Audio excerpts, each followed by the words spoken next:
સાંજનો સમય હતો. બીજે દિવસે સવારે મારે એક મહત્વની મીટિંગમાં પહોંચવાનું હતું. તેથી મેં રાત્રે જ મારી કાર લઈને મુસાફરી શરૂ કરી. બહાર હળવો વરસાદ પડી રહ્યો હતો.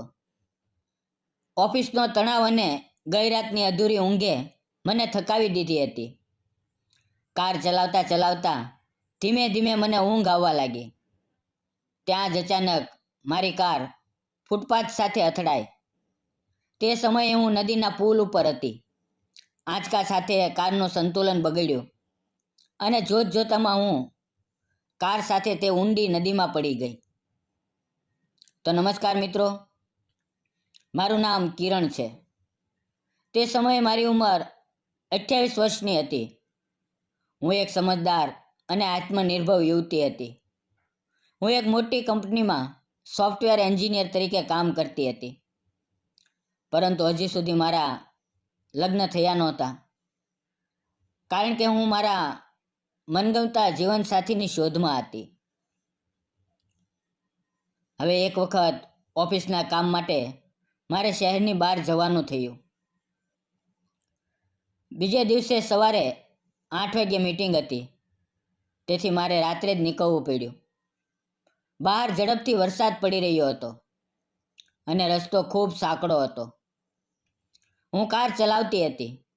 અચાનક મારી કાર પુલ પરથી પસાર થઈ રહી હતી ત્યારે તે ડિવાઈડર સાથે અથડાઈ. દરવાજો ખુલી ગયો અને હું ઝડપથી વહેતા પાણીમાં પડી ગઈ. એવું લાગ્યું જાણે સમય થંભી ગયો હોય અને હું ઘોર અંધારામાં પાણીમાં ડૂબી રહી હતી. પણ બીજે દિવસે સવારે જ્યારે મારી આંખ ખુલી ત્યારે હું એક ઝૂંપડીમાં હતી. મારું માથું અને આખું શરીર દુખાવાથી કણસી રહ્યું હતું. કમરમાં ખૂબ ઈજા થઈ હતી. ઉઠવાનો પ્રયાસ કર્યો પણ શરીરે સાથ ન આપ્યો. ત્યાં જ બહારથી ખટખટનો અવાજ આવ્યો. મેં જોયું, એક વૃદ્ધ વ્યક્તિ અને એક આકર્ષક યુવક ઝડપથી અંદર આવી રહ્યા હતા.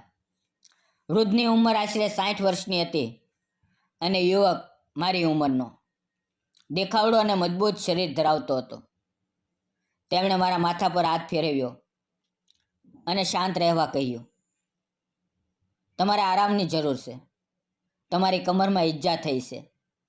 7-8 દિવસ આરામ કરવો પડશે. ચિંતા ન કરો, અમે તમારી સંપૂર્ણ કાળજી લઈશું. હું કંઈ બોલી શકી નહીં. મારી આંખોમાંથી આંસુ વહેવા લાગ્યા. તેણે મારી હાલત સમજી અને મને સમજાવવા લાગ્યા. અમે નદી કાંઠે માછલી પકડવા આવ્યા હતા ત્યારે તમને બેહોશ હાલતમાં જોયા. તમારા માથા અને કમર પર ઈજા છે, પણ ચિંતા ન કરો, બધું ઠીક થઈ જશે. પછી તેમણે પૂછ્યું, તમારું નામ શું છે અને તમે અહીંયા કેવી રીતે આવ્યા? મેં કહ્યું, હું મુંબઈથી આવી છું. ઓફિસના કામ માટે બહાર જઈ રહી હતી ત્યારે મારી કાર પુલ પરથી નીચે પડી અને હું પાણીમાં પડી ગઈ. અહીંયા કેવી રીતે પહોંચી એ મને ખુદને ખબર નથી. વૃદ્ધે કહ્યું, તમે ઠીક થઈ જાઓ, પછી અમે તમને ઘરે પહોંચાડી દઈશું. તેમણે મારી સારવાર પોતાના ઘરે જ કરી, જાણે હું તેમની દીકરી હોઉં. તેમનો સ્નેહ મારા માટે કોઈ દવાથી ઓછો નહોતો. એવું લાગ્યું જાણે મારા જીવનમાં અચાનક એક સુરક્ષિત અને શાંત જગ્યા મળી ગઈ હોય. આ દરમિયાન તે યુવક ધીમે ધીમે મારી નજીક આવ્યો અને બોલ્યો, તું ખૂબ હિંમતવાળી છે, ચિંતા ન કર, હું તારી કાળજી લઈશ. મેં તેની સામે જોઈને પૂછ્યું, તારું નામ શું છે? તે મુસ્કુરાતા બોલ્યો, મારું નામ વિશ્વજીત છે. તેનું નામ સાંભળતા જ મારા ચહેરા પર હળવી સ્મિત આવી ગઈ. મેં કહ્યું, તારું નામ ખૂબ સુંદર છે, મને ખૂબ ગમ્યું. એ જ પળે અમારી વચ્ચે એક અજાણી પણ ખાસ ઓળખાણ બંધાઈ. આગળના 7 દિવસ તે મારી સાથે રહ્યો. મારી દરેક જરૂરિયાતનું ધ્યાન રાખ્યું. 7મા દિવસે તેણે મને ઉઠવામાં મદદ કરી. મારો હાથ તેના ખંભા પર મૂકીને ધીમે ધીમે ચાલતા શીખવવા લાગ્યો. એ પવે મને તેનામાં એક ગાઢ સહારો અનુભવાયો, જાણે તેની હાજરીએ મારી બધી પીડા ભૂલાવી દીધી હોય. મિત્રો, બહાર હળવો પવન ફૂંકાતો હતો. નદીના મોજા ગુંજી રહ્યા હતા. હવે અમારી વચ્ચે એક ગાઢ, શાંત, ભાવનાત્મક દોર બંધાવા લાગી. વિશ્વજીત મને સહારો આપીને નદી કાંઠે લઈ ગયો. હું તેની સાથે ઝૂકીને ચાલી રહી હતી. તેનો સહારો મને ખૂબ ગમી રહ્યો હતો. નદી કાંઠે પહોંચીને અમે એક મોટા પથ્થર પર બેઠા. હું મુસ્કુરાતા પૂછવા લાગી, તમે બંને અહીંયા જ રહો છો? તારી માં ક્યાં છે? વિશ્વજીત થોડી પળ ચૂપ રહ્યો, પછી બોલ્યો, મારી માં ખૂબ બીમાર હતી અને એ જ બીમારીમાં તેમનું અવસાન થયું. હવે હું અને મારા પિતાજી અહીંયા રહીએ છીએ. તેની વાત સાંભળીને મારા મનમાં હળવું દર્દ ઉઠ્યું, જાણે તેની ખામોશીમાં એક અધૂરી કહાની છુપાયેલી હોય. મેં કહ્યું, હું મુંબઈની રહેવાસી છું. એક મોટી કંપનીમાં સોફ્ટવેર એન્જિનિયર તરીકે કામ કરું છું. મારા પરિવારમાં મમ્મી, પપ્પા અને એક નાનો ભાઈ છે. અમે એક નાનો પણ ખુશહાલ પરિવાર છીએ. હું એક મીટિંગ માટે બહાર જઈ રહી હતી. રાત્રે અચાનક વરસાદ શરૂ થયો. અંધારું વધી ગયું. ઓફિસના કામનું દબાણ અને સવારની મીટિંગના કારણે હું ખૂબ થાકી ગઈ હતી. કાર ચલાવતી વખતે મને ઊંઘ આવવા લાગી અને કાર પર કાબુ ગુમાવી દીધો. પછી કાર નદીમાં પડી ગઈ. મેં આગળ કહ્યું, હું તમારી ખૂબ આભારી છું. જો તમે મને ન બચાવી હોત તો કદાચ હું આ દુનિયામાં ન હોત. એ પળે વિશ્વજીતે મારો હાથ પોતાના હાથમાં લીધો અને પ્રેમથી બોલ્યો, ચિંતા ન કર, હું તારી કાળજી લઈશ. જ્યારે તું ઠીક થઈ જઈશ ત્યારે હું તને તારા ઘરે પહોંચાડી દઈશ. પછી તેણે મને સહારો આપીને ઝૂંપડી સુધી પહોંચાડી. તેની સાથે મને ખૂબ સુરક્ષિત લાગ્યું. આગલા 5-6 દિવસ તે મને રોજ ટહેલવા લઈ જતો. અમે નદી કાંઠે સાથે ચાલતા, વાતો કરતા અને હું એ પ્રાકૃતિક વાતાવરણમાં ખૂબ ખુશ રહેવા લાગી. મિત્રો, અહીંનું શાંત, સાદું અને પ્રેમથી ભરેલું જીવન મને વધુ ગમવા લાગ્યું. વિશ્વજીત ગરીબ હતો પણ સંતુષ્ટ હતો. તે માછલીઓ પકડતો અને થોડી ખેતી કરતો. જે મળે તેમાં ખુશ રહેતો. એક સવારે ઘરમાં અમે બંને જ હતા, કારણ કે વિશ્વજીતના પિતા 2 દિવસ માટે બહાર ગયા હતા. તે માછલી પકડવા ગયો હતો અને હું થોડી મોડી ઉઠી. નાહીને જ્યારે કપડાં બદલવા બીજા રૂમમાં ગઈ ત્યારે શરીર પર ફક્ત ટુવાલ લપેટેલો હતો. ત્યાં જ અચાનક વિશ્વજીત માછલીઓ લઈને અંદર આવી ગયો. તેણે મને જોઈ અને અમારી નજરો મળી. હું શરમથી નીચું જોઈ ગઈ. તે પણ મને એકટક જોતો રહ્યો. પછી તરત બહાર ચાલ્યો ગયો. મેં ઝડપથી કપડાં પહેર્યા. થોડી વાર બાદ તે અંદર આવ્યો અને બોલ્યો, માફ કરજે, મને ખબર નહોતી કે તું આ રૂમમાં છે અને કપડાં બદલી રહી છે. મેં કહ્યું, સોરી ન બોલ, તારી કોઈ ભૂલ નથી. હું જ મોડી ઉઠી એટલે આવું થયું. તેણે જે માછલીઓ લાવી હતી તેમાંથી થોડી હું લઈ આવી અને અમે બંને માટે ભોજન બનાવવા લાગી. તે બાકીની માછલીઓ વેચવા બજારમાં ગયો અને સવારે 10 વાગ્યે પાછો આવ્યો. અમે બંનેએ સાથે બેસીને ભોજન કર્યું. એ દિવસે તેના ચહેરા પર એક અજાણી ચમક હતી. કદાચ સવારની એ નજર તેના દિલમાં ઉતરી ગઈ હતી. તે વારંવાર મારી તરફ ચોરી ચોરી જોઈ રહ્યો હતો. ધીમે ધીમે સૂરજ ઢળવા લાગ્યો અને અંધારું ફેલાવા લાગ્યું. મેં રાતનું ભોજન તૈયાર કર્યું. અમે બંનેએ સાથે ભોજન કર્યું અને પછી હું મારા રૂમમાં સૂવા ચાલી ગઈ. જ્યારે તે બહારના ખાટલા પર સૂઈ ગયો.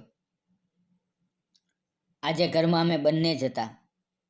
થોડી વાર બાદ વરસાદ ખૂબ જોરથી શરૂ થયો, તેથી તેને અંદર આવવું પડ્યું. તે બીજા રૂમમાં જઈને સૂઈ ગયો. વરસાદના અવાજથી મારી ઊંઘ તૂટી ગઈ. તે તો ફરીથી સૂઈ ગયો હતો, પણ મને ઊંઘ ન આવી. મારા મનમાં તેનો ચહેરો, તેનું મજબૂત શરીર અને તેનો સરળ સ્વભાવ ફરવા લાગ્યો. મને તેનો સાથ ખૂબ ગમવા લાગ્યો હતો. હું તેની પાસે જઈને વાતો કરવા માંગતી હતી. તેનો હાથ મારા હાથમાં લેવા માંગતી હતી. હું ઉઠી અને તે સૂતો હતો. હું તેની પાસે બેસી ગઈ. મેં તેના વાળ પર ધીમે ધીમે હાથ ફેરવ્યો. તે જાગી ગયો. તેણે મારી તરફ જોયું અને અમારી નજરો ફરીથી મળી. તેની આંખોમાં એક અલગ જ ચમક હતી, જે મેં આજે પહેલી વાર જોઈ. તે ઉઠીને બેઠો અને બોલ્યો, શું થયું? હું કાંઈ ન બોલી, ફક્ત ધીમા સ્વરે કહ્યું, વિશ્વજીત, મને તું ખૂબ ગમે છે. તે મને એટલો સહારો આપ્યો કે મને તારી સાથે પ્રેમ થઈ ગયો છે. તે થોડી પળ ચૂપ રહ્યો, પછી શાંત સ્વરે બોલ્યો, મને પણ તું ખૂબ ગમે છે, પણ અમે ગરીબ છીએ. મેં વિચાર્યું હતું કે આવી બાબતોથી દૂર રહેવું જોઈએ. પ્રેમ અમારા માટે નથી.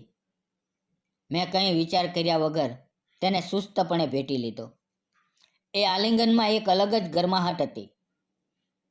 તેની બાહોમાં જે અપનાપો, વિશ્વાસ અને સાચો પ્રેમ હતો, તેણે મારા મનને સંપૂર્ણ રીતે સ્પર્શી લીધું.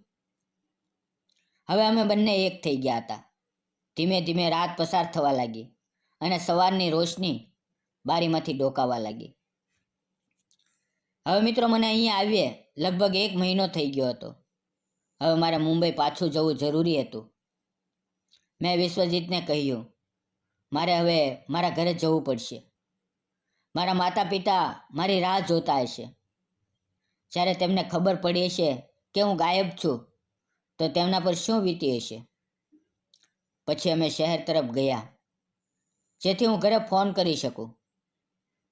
મને મારો નંબર યાદ હતો.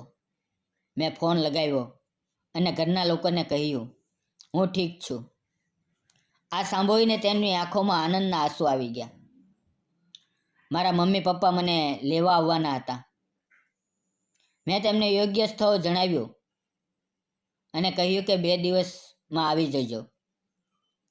હવે વૃદ્ધ પિતાજી પણ પાછા આવી ગયા હતા.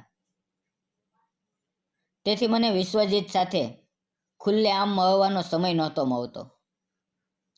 પણ અમે ચોરી ચૂપીથી એકબીજાને જોતા, મુસ્કુરાતા અને થોડી પળ વાતો કરતા. 2 દિવસ બાદ મારા માતા પિતાને ગામમાં પહોંચ્યા. તેમણે વૃદ્ધ પિતાજી અને વિશ્વજીતનો દિલથી આભાર માન્યો. પછી તેઓ મને પોતાની સાથે મુંબઈ લઈ ગયા. પણ મારું દિલ તો ત્યાં જ રહી ગયું હતું. વિશ્વજીત વિના મને કંઈ ગમતું નહોતું. 4-5 દિવસ વીતી ગયા, પણ હું સતત તેની યાદમાં ખોવાયેલી રહેતી. મારું કામ પર ધ્યાન નહોતું. કંઈ કરવાનું મન નહોતું થતું. પૈસા, આરામ, શહેરની સુવિધાઓ, બધું નકામું લાગવા લાગ્યું. જેમણે મને જીવનદાન આપ્યું, જેમણે નિસ્વાર્થ પ્રેમ આપ્યો, તેના વિના મારું જીવન અધૂરું લાગવા લાગ્યું. એક દિવસ મેં મમ્મી પપ્પાને કહ્યું, જેમણે મને બચાવી, તેની સાથે મને સાચો પ્રેમ થયો છે. હવે હું તેની સાથે જીવવા માંગુ છું. આ સાંભળીને તેઓ થોડા ચોંકી ગયા અને બોલ્યા, ત્યાં તું કેવી રીતે રહીશ? ગામડાનું જીવન, ખેતીવાડી, સાદગી, આ બધું તું સંભાળી શકીશ? અહીંની સુખ સુવિધાઓ ત્યાં નહીં હોય. મેં શાંત સ્વરે કહ્યું, મારે સુખ સુવિધાઓ નથી જોતી. મને પ્રેમ જોઈએ, અપનાપો જોઈએ અને એક સાદગી ભર્યું પ્રકૃતિની નજીકનું જીવન જોઈએ. આખરે તેમણે મારો નિર્ણય સ્વીકાર્યો. તેઓ મને લઈને ફરી એક ગામમાં પહોંચ્યા. હું ત્યાં પહોંચતા દોડીને વિશ્વજીતને ભેટી પડી. તેના પિતાએ અમને જોયા. તેમની આંખો ભીની થઈ ગઈ. અમારા સાચા પ્રેમને જોઈને બધાની આંખોમાં આનંદના આંસુ હતા. પછી અમારા લગ્ન ગામના મંદિરમાં થયા. મારી પાસે થોડા પૈસા હતા, તેથી મેં એક નાનું સુંદર ઘર બનાવડાવ્યું. હવે અમે બંને ખૂબ ખુશ છીએ. તેના પિતા પણ અમારી સાથે ખૂબ સંતુષ્ટ છે. અમે બંને સાથે મળીને નદીમાં માછલીઓ પકડવા જઈએ છીએ. હું તરતા શીખું છું, નાવ ચલાવીએ છીએ. હવે મારું જીવન ખૂબ સુંદર થઈ ગયું છે. શહેરની ભાગદોડથી દૂર, પ્રકૃતિના ખોળામાં પ્રેમ અને શાંતિથી ભરેલું. જેમણે મને જીવનમાં સહારો આપ્યો, જેણે સાચા દિલથી પ્રેમ કર્યો, તે પણ હવે ખુશ છે. આ કહાનીમાંથી આપણને એ શીખ મળે છે કે સાચો પ્રેમ નિસ્વાર્થ હોય છે. જ્યાં જીવનની મુશ્કેલીઓમાં પણ સુકૂન અને સહારો મળે છે. પૈસા છે પણ પ્રેમ નથી, તેના કરતાં પ્રેમ છે તો જીવન છે. મિત્રો, આ હતી મારી પ્રેમ કહાની. જો તમને આ કહાની ગમી હોય તો કોમેન્ટમાં જરૂર જણાવજો. અને જો તમે મારી ચેનલ પર નવા હોવ તો લાઈક, શેર અને સબસ્ક્રાઈબ કરવાનું ના ભૂલશો. ફરી મળશું આપણે આવતીકાલે એક નવી વાર્તાની અંદર. ત્યાં સુધી આવજો. વિડીયો જોવા બદલ આપ સૌનો ખૂબ ખૂબ ધન્યવાદ. ફરી મળીએ આવતીકાલે મિત્રો. આવજો.